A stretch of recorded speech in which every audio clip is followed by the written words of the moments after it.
राधे राधे। जय गुरुदेव। सभी संत महापुरुषों के चरणों में कोटि कोटि नमन। ज्ञान की अग्नि से ही विकारों को जलाया जा सकता है, लेकिन ये ज्ञान की अग्नि आएगी कहाँ से, कैसे आएगी? इसको लाने का सीधा सा उपाय है, जो है गुरु चरणों में। जब हम गुरु चरणों में पहुँचते हैं, वहाँ हमें जाके ज्ञान की प्राप्ति होती है। जब हमें समझाया जाता है, जब हमें अपने आप का बोध कराया जाता है, तो एक तरह से देखा जाए तो हमारा जो मंथन किया हुआ जल था, उसको ठहराव की एक स्थिति बन जाती है।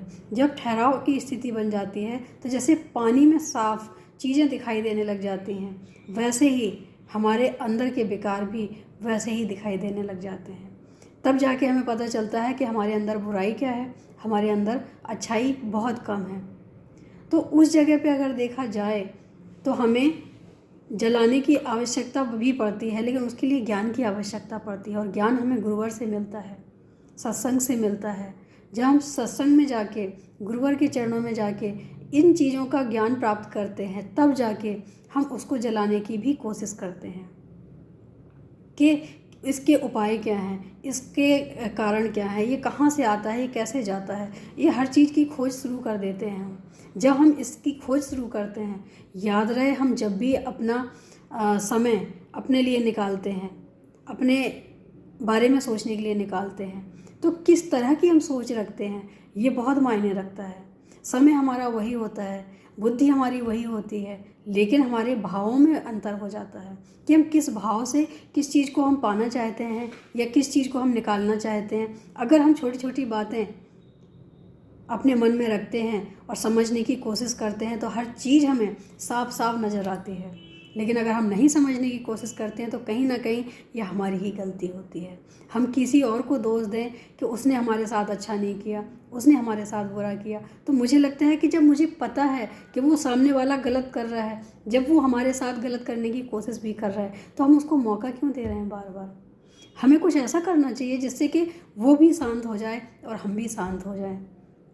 हमेशा एक मंजिल के कई रास्ते हुआ करते हैं, लेकिन उन रास्तों में से हमें कहाँ से कैसे निकलना है, किस मोड़ को हमें धारण करना है, अपने जीवन के पथ को किस मोड़ पे ले जाना है, हमें किस अपने पथ पे चलना है, इन चीज़ों का ज्ञान होना भी ज़रूरी है। अगर हम बुद्धि रखते हैं तो समझ भी रखनी ज़रूरी है, और सभी के पास बुद्धि होती है, इसको समझने के लिए हम लगाते नहीं हैं। और हम हमेशा जीवन भर एक ही कष्ट में रहते हैं कि उसने हमारे साथ गलत किया, उसने हमारे साथ गलत किया। जबकि सत्यता तो ये है कि हमारे साथ कोई गलत नहीं करता, हम उसको जरिया बना लेते हैं आगे ना बढ़ने का। जब हमें आगे बढ़ना ही नहीं होता है, तो हमारे पास एक ऑप्शन अच्छा होता है कि हम कर नहीं सकते हैं, हमारे साथ ये गलत हो रहा है। लेकिन वहीं अगर हम आगे बढ़ने की चेष्टा करते हैं, तो हर मार्ग निकलते हैं, हर जगह मार्ग निकलते हैं, कोई ना कोई मार्ग हम खोज लेते हैं निकलने का। हमारे जीवन में या किसी के जीवन में परिस्थितियाँ चाहे जो भी हों, लेकिन हर परिस्थिति में हमें मार्ग भी मिलते हैं। उन मार्ग को चयन करना हमारी जिम्मेदारी होती है, हमारी बुद्धि होती है। हमें मिली गुरु प्रेरणा से ही सब कुछ सारे मार्ग मिलते हैं। तो हमें करना क्या है, ये हमें सोचना बहुत ज़रूरी है। हमारी मंजिल क्या है, ये सोचना हमें बहुत ज़रूरी है। और हमारे विकार कैसे जाएंगे, कैसे दूर होंगे, ये भी सोचना बहुत ज़रूरी है।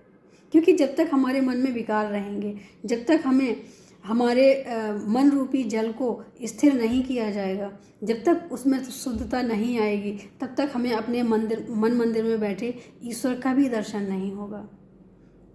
मन मंदिर में बैठे ईश्वर का दर्शन जब ही होगा जब हमारा मन शांत होगा। जैसे जल शांत होने पर हमें उसकी वस्तुएं दिखाई देती हैं कि उसके नीचे क्या है। तो ऐसे ही हमारे मन का भी शांत होना बहुत ज़रूरी है। और मन शांत जब ही होता है जब हम अपने ही विकारों को अपने ही सूझबूझ से, अपने ही गुरु कृपा से थोड़ा आगे बढ़ के उनको हटाने की कोशिश करें। हमें उलझना नहीं है, हमें किसी के साथ नहीं उलझना है। हमें अपने जीवन में कोई ना कोई मार्ग ढूंढना है, हमें यहाँ से निकलना है। कैसे हम निकल सकते हैं? हमारे जीवन में क्या ऐसा है जो हमें परेशान कर रहा है, जो बार बार दुख देने की कोशिश कर रहा है? अगर हम इन चीज़ों को देखते रहेंगे तो हमें समस्या का समाधान नहीं मिलेगा। लेकिन अगर हम समाधान ढूंढने की कोशिश करेंगे तो हमें समाधान भी मिलेगा। एक बार यहाँ हम फिर से बोलते हैं कि जो इंसान गलत करके भी समाधान ढूंढता है वो उलझता ही है। वो इस तरह से उलझता है जैसे मकड़ी अपने बनाए हुए जाल में स्वयं फंसती है। ऐसे ही इंसान की भी अगर गलती से भी गलत कर रहा है वो, और उसको पता है कि हाँ ये गलत है, ये कार्य हमें नहीं करना चाहिए, फिर भी हम कर रहे हैं, अगर ऐसा है तो उसको ये समझ लेना चाहिए कि हम मकड़ी बन चुके हैं, अपने ही जाल में, बुने हुए जाल में फंस चुके हैं। इसका एक ही मार्ग है, या तो उस जाल को छोड़ दिया जाए या तो अपने आप को समाप्त कर दिया जाए। लेकिन अगर सत्य के मार्ग पे चल रहे हैं, हम अच्छे मार्ग पे चल रहे हैं, कल्याण के मार्ग पे चल रहे हैं, तो हमें हर जगह रास्ते मिलते हैं। रास्ते ही नहीं मिलते हैं, हमें प्रोत्साहन बहुत मिलता है, हर जगह से प्रोत्साहन मिलता है। और हर हमेशा ये भी देखने को मिलता है कि हमारे साथ अगर हम कहीं कमज़ोर भी पड़ते हैं तो हमें आगे बढ़ाने के लिए प्रेरणाएं बहुत मिलती हैं। तो हमें डरने की आवश्यकता नहीं है। कब? जब हम सही मार्ग पे चल रहे हों, जब हम कुछ अच्छे कार्य के लिए निकल चुके हों। डरते वही हैं जिन्होंने मार्ग गलत चुना हो, मंजिल गलत चुनी हो। और हाँ, किसी को गिरा के अपनी मंजिल तक पहुंचना बिल्कुल नहीं चाहिए। अगर काबिलियत है तो अपने पैरों पे खड़े होके और अपनी मंजिल स्वयं तय करें। आशीर्वाद ले सकते हैं, आशीर्वाद के द्वारा चल सकते हैं, लेकिन किसी को गिरा के नहीं। अगर हमने किसी को गिराया है तो कहीं ना कहीं हम सोच से पहले ही गिर चुके हैं, क्योंकि गिराते वही हैं जो पहले ही गिरे हुए होते हैं। उठाने की हिम्मत उन्हीं में होती है जो पहले से ही सोच उनकी उठी होती है। ऊंची सोच वाले दूसरों को उठाते हैं, गिरी हुई सोच वाले नीचे किसी को गिराते हैं। तो हमें हमेशा बनना क्या है? ऊपर उठने के लिए हमें ऊंची सोच वाला बनना है, किसी को गिराना नहीं। हमें स्वयं आगे अपने आप को उठाना है।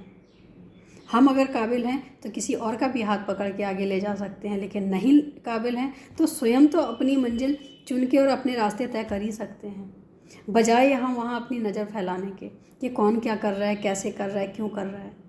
हम अगर अपने बारे में सोचते हैं, जब हम कोई अच्छा कार्य करें तो हमें सेल्फिश हो जाना चाहिए, सिर्फ अपने बारे में सोचना चाहिए।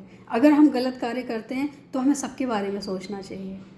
तब हमें पता चलेगा कि ये कार्य करने से क्या होता है और ये कार्य करने से क्या होता है।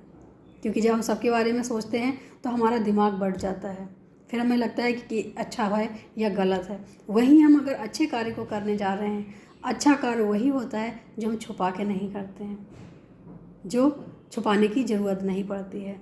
क्योंकि कई लोग ऐसे हैं, सभी लोग का कुछ लोगों का ये भी कहना है कि ये क्या कौन प्रूफ करेगा कि ये कार्य अच्छा है, ये कार्य बुरा है। तो ये प्रूफ करने के लिए किसी और को ज़रूरत नहीं है, ये तो हम स्वयं तय कर सकते हैं कि अच्छा कार्य है या यह बुरा कार्य है। क्योंकि जो कार्य हम किसी को बता नहीं सकते हैं, जिस बातों को हम किसी के साथ बांट नहीं सकते हैं, वो कार्य निश्चित रूप से ही गलत ही है। जिसको हम सबको बता सकते हैं, खुल के बता सकते हैं, अपने मन में कोई भी विकार नहीं रखना है, ऐसे कार्य हमेशा लाभकारी ही होते हैं और हमेशा अच्छे ही होते हैं।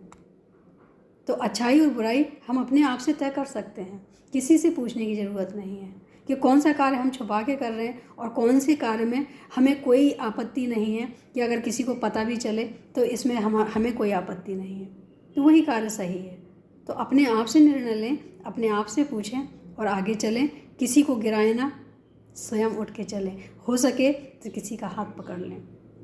ऐसा करने से हमारी भी मंजिल अच्छी होगी और सामने वाला जो हमारे साथ चल रहा है उसकी भी मंजिल अच्छी होगी। ईश्वर भी खुश होगा कि हम किसी के काम में बाधा नहीं बने हैं, हमने सहयोग किया है।